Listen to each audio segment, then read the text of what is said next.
From TLDR News, this is your daily briefing for Friday the 14th of October 2022.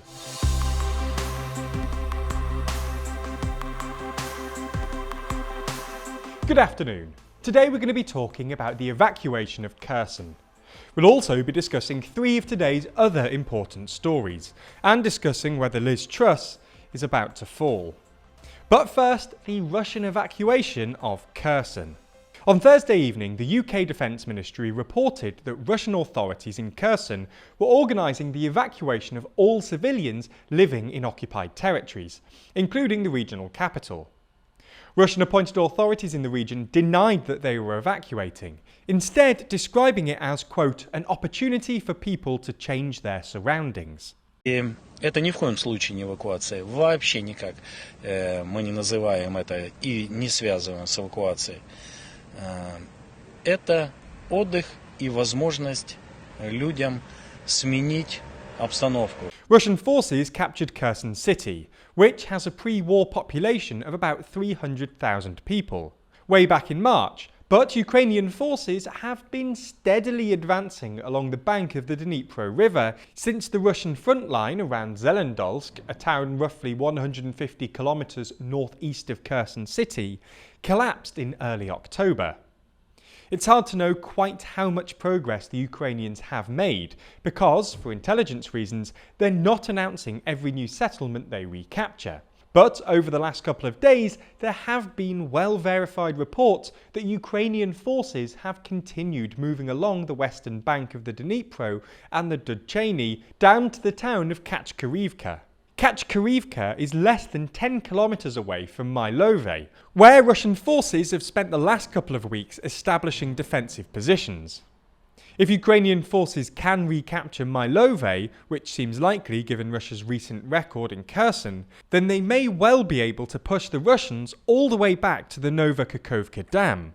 Nova Kakhovka is one of just two viable crossings for Russian forces across the Dnipro, the other being the Antonovsky Bridge. And if the Russians retreat that far, they'll have to decide whether to cut their losses and flee back east over the dam, or keep fighting, but run the risk of getting stuck on the wrong side of the river if Ukrainian forces continue to advance. Anyway, clearly the Russians think that the further Ukrainian advances are at least a possibility, which is why they're evacuating, or in their words, encouraging people to change their surroundings. There have also been reports that Russian troops have been ordered to suspend all offensive operations, which suggests that Russia's military command is now really worried about giving up more territory. All in all, it looks like things still aren't going well for the Russians on the ground, and the fact that the West has just stepped up its support, both in terms of military hardware and training, will only darken the mood in the Kremlin. Okay, so that's the biggest story of the day, but there's a lot more going on around the world. So here's a rundown of three other stories. It's been reported over the last few days that Russia has started a revenge attack against Ukraine, following the destruction of the Kerch Strait bridge that connects Russia to Ukraine. After promises that Putin would continue to retaliate, it seems that yesterday he did just this.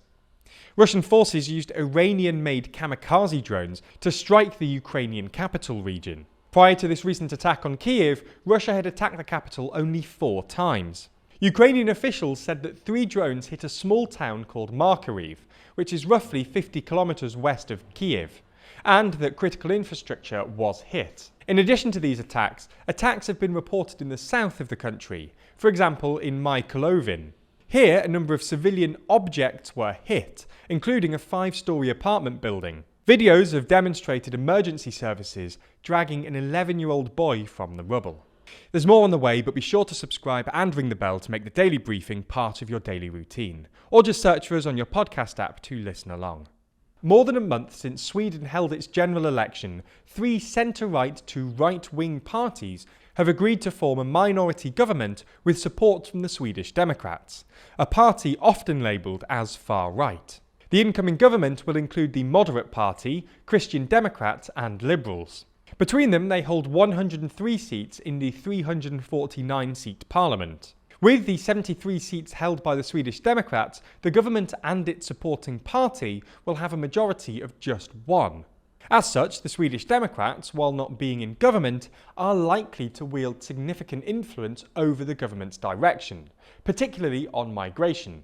The Liberals had been opposed to working in government with the Swedish Democrats, who traditionally have been shunned by the country's mainstream parties. But this agreement, which keeps the Swedish Democrats on the outside of government, appears to have placated the Liberal leadership. Moderate party leader Ulf Kristersson will be the country's new Prime Minister, replacing Magdalena Andersson, whose Swedish Democrats have dominated Swedish politics since the 1930s. The incoming government immediately announced that new nuclear reactors will be built. The Congressional Committee investigating the January 6th attack on the US Capitol has voted to subpoena Donald Trump, demanding that the former president provide documents and testify under oath before the committee. The committee's chair, Democrat Benny Thompson, said Trump is required to answer for his actions.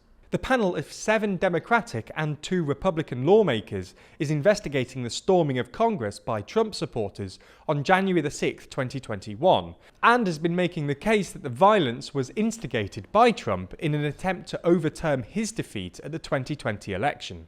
The subpoena adds to Donald Trump's legal woes, which includes a lawsuit in New York over his business activities, federal and state investigations relating to the 2020 election, and a federal investigation into his mishandling of government documents.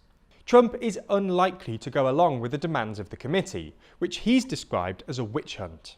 If he does not comply, he could face criminal charges for contempt of Congress. That's all we have time for on YouTube today, but if you want to see our discussion of whether Truss is on her way out, then watch the extended ad-free edition of the Daily Briefing over on Nebula.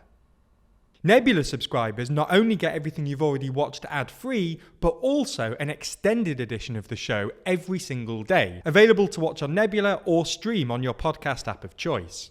So if you want to support the channel and get a more extensive daily briefing every day, you'll want to sign up. And there's good news. Our friends at CuriosityStream, the streaming service which offers some of the best documentaries, is offering a deal whereby you can get both platforms, CuriosityStream and Nebula, for less than $15 a year. That's all the best documentaries you could want on CuriosityStream, and then more TLDR on Nebula, including the extended briefing, other full exclusive TLDR videos, and it's always ad-free.